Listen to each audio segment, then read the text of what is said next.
안녕하세요. 제가 어제 이제 주말이었잖아요. 어제부터 이제 미아베 미유키의 모방범이라고 하는 책을 읽고 있습니다. 그 모방범이라고 하는 그 소설 작품의 중간중간 나오는 그 대목들에 대한 이야기를 좀 해볼까 합니다. 예. 되게 무섭더라고요. 여기 이제 이 책에서 얘기하는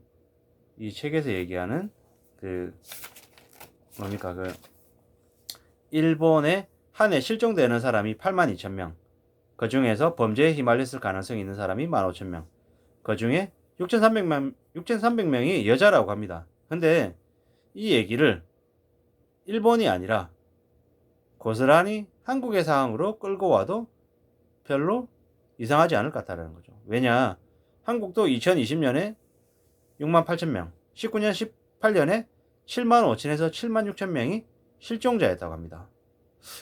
놀랍지 않습니까? 거의 비슷한 숫자라는 거죠.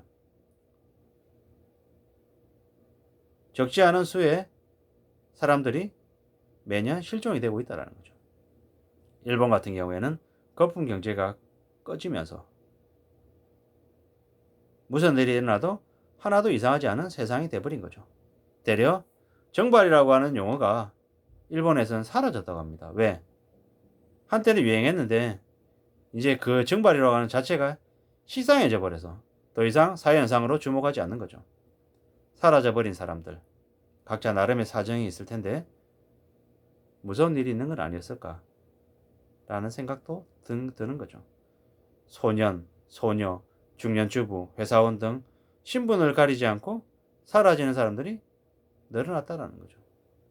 안락한 생활을 버리고 가정과 친구와 연인을 버리고 사라져버린 이들에게 어떤 사정이 있었을까요?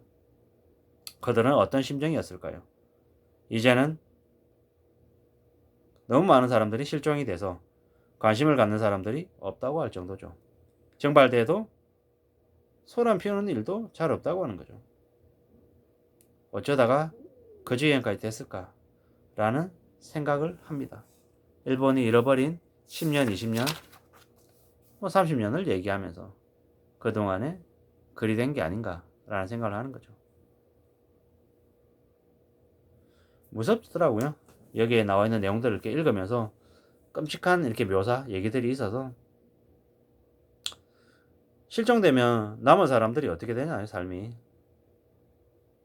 남아있는 사람들의 인생이 파탄나지 않을까라는 거죠.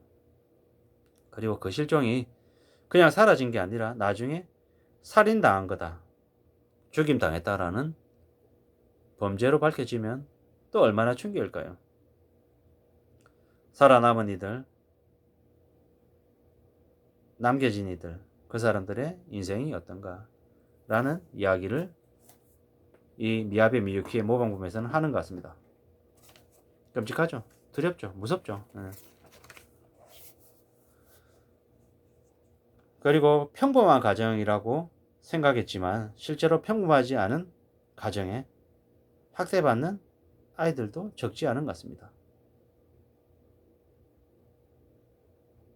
이 모방범의 그 범죄를 저지른 그 청년은 대학을 졸업하고 유명기업에 들어갔다 몇 개월 만에 퇴사하고 나와서 백수처럼 그냥 놀아요. 근데 부모가 벌어들인 돈을 빼앗아서 자기의 유흥비로 쓰죠. 그리고 기분 나쁘면 자기 어머니를 때리죠. 자기 어머니를 때리면 아버지는 모른 척 나서지 않고 자리를 비키죠. 어이가 없죠. 어처구니가 없죠. 그리고 자신의 어머니나 아버지에게 막말을 하는 되게 파렴치범이죠. 그래서 그놈은 참 인간 말종이다, 되게 나쁜 놈이다 라고 생각을 했거든요. 근데 나중에 다른 대목에서 알고 봤더니 그, 그 청년은 어렸을 때 부모의 학대를 받은 기억이 있더라고요. 어머니는 그 청년이 말을 안 들면 아주 무서운 곳에 가둬놓고 겁을 주고, 아버지라고 하는 작자는 그렇게 무르게 그렇게 영향력 없이 제대로 된 자극을 못 준다고 혼내면서 그 청년이 어렸을 때 어린아이였던 그의 팔뚝에 담배불을 지지죠. 근데 그런 일이 그냥 이렇게 그냥 나와요. 그러면서 저 부모를 구타하고 부모의 돈을 뺏고 되게 막대 먹은 망나니처럼 했던 저놈이, 저 녀석이, 저 모습이 절대 정당화될 수는 없지만 어렸을 때 부모로부터 학대받았던 기억이 있구나. 그걸 어쩌면 부모들이 알고 있기 때문에 아들이 저렇게 망나니 짓을 해도 말 못하고 그냥 수긍한 거구나 라는 생각도 들었고요. 뭐 끔찍한 일들이 되게 많죠. 그리고 딸아이가 용돈으로 도저히 살 수 없는 고급 옷과 액세서리와 화장품을 가지고 있는데, 그런 여고생인데 알고 봤더니 자신의 성을 파는 매춘을 하고 있는 그런 딸이었던 거죠. 좀 되게 놀랍기도 하고 무섭기도 하고 두려웠죠. 거품 경제 시절에 빚을 졌는데 집값이 폭락하고 망가지면서 빚지고 궁지에 몰린 이들이 도산하고 자산 다 날리고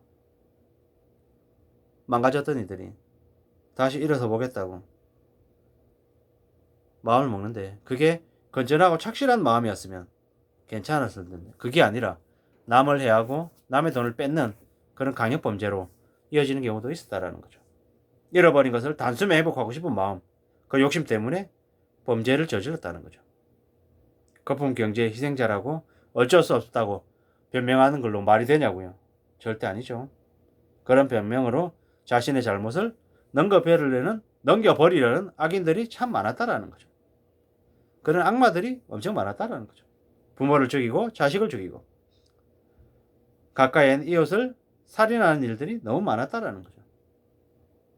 대출, 빚쟁이가 되는 그 상황이 상상을 초월하는 범죄를 만들었다는 거죠. 온갖 불상사가 다 생긴 거죠. 자식이 부모를 때리고 부모가 자식을 죽이고 비일비재한 그런 막장 일들이 늘었다는 거죠. 자기 인생이 망가지고 엉망이 됐던 책임을 부모에게 돌리고 부모를 무시하고 이혼하는 건 다반사. 삶에 희망이 없다 보니 불륜을 저지르고 눈 맞아서 야반 도주하고 힘들게 일해서 자식을 지켜야 되는데 되려 자식을 버리고 부모가 도망가고, 자식은 자식대로 부모의 삶을 구질구질하게 보고 대바라져서 매춘하러 다니고 범죄 저지로 다니는 이런 일들이 많았다라는 거죠. 미야베 미유키의 모방범이라고 하는 작품을 읽으면서 우리의 삶이 이 미야베 미유키의 모방범에서 나온 그런 잔인한 일들 보다 덜할까 더할까 이런저런 생각을 하다 보면 비슷할 것 같다는 생각이 드는 거죠. 그냥 소설 작품이지만 거기에 나와 있는 현실 묘사는 그냥 지금 일어나고 있는 현실을 빗댄 거다. 더하다 덜하다라고 뭐 얘기하지 않아도 될 것 같다라는 생각이 이제 드는 거죠. 우리의 삶은 훨씬 냉혹하고 무서울 수 있기 때문에, 끔찍하고 잔혹하기 때문에 어떻게든 지하로 내몰리지 않게끔 마음을 단단히 먹어야겠다. 좀 더 강해져야겠다. 내가 하고 있는 일, 나의 일상을 되게 우습게 보지 않고 묵묵히 감사해하며 잘 맞이해야겠다. 이런 생각들을 이제 더 하게 되는 거죠. 그래야 될 것 같습니다. 그렇게 삶이 엉망이 되지 않도록 더 조심하고 대비해야 될 것 같습니다. 또한 사람들을 많이 겁내야 될 것 같습니다. 사람만큼 무서운 존재가 없는 것 같습니다. 아주 가까운 사람, 내가 믿는 사람들이 되려 나를 위험에 빠뜨릴 수 있는 악마들이 될 수 있다는 걸 절대 잊지 말아야 될 것 같습니다. 현실과 다를 바 없는 묘사를 해준 미야베 미유키의 모범범. 최근 세 권이지만 기회가 되시면 읽어보시면 좋을 것 같습니다. 이상입니다.